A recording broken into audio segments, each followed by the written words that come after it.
I remember vividly what I thought the first time I saw the 12th Doctor. I was watching the 50th anniversary special at the cinema. Peter's attack eyebrows suddenly appeared on screen. The whole audience started cheering and whooping like crazy. And in that moment I just knew we were in for a great ride. A year later, Peter's first full episode was released. I was about to watch it in the middle of the night, thinking that yes, he could act, he was charming, he looked doctory, but what if I don't like his take on the character? What if he's too different or not different enough? What if I end up not enjoying the series any longer? 10 minutes in the episode, all my silly fears were swept away. He stepped out of his studies, owning the role, shutting everyone up, acting loony, making grumpy remarks, delivering wise, heartbreaking speeches, and he was the Doctor straight away. We had never had a Doctor like him in the new series before. He wasn't gentle or cheerful, he wasn't friendly or lovable. Instead, he was detached, cold, rude, antisocial, arrogant, overbearing. Even in their darkest moments, no modern Doctor had been so continuously bad-tempered.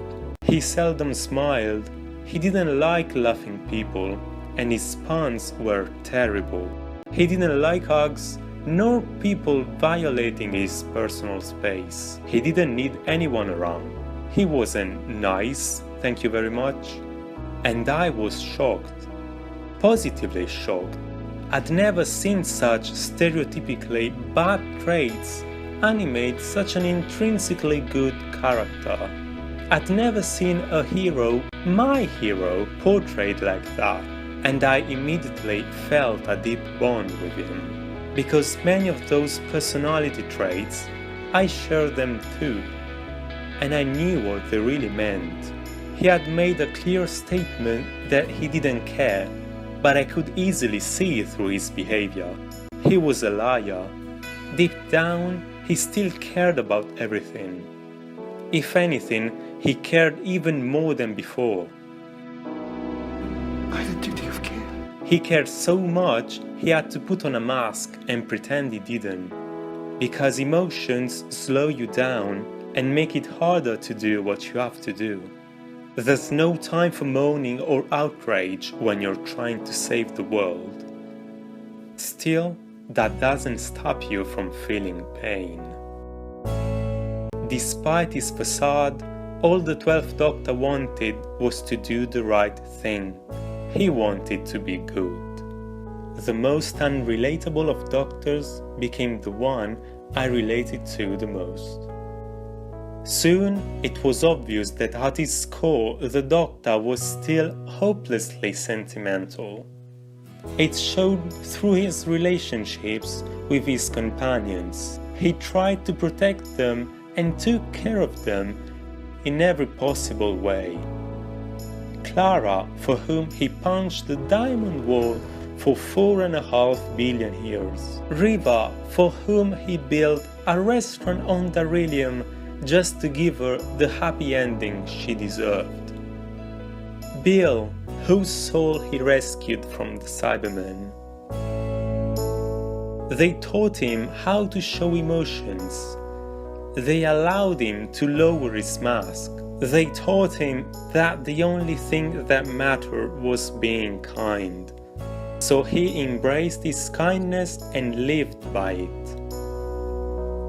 Kindness defined him so much that he was able to pass it on to other people as well.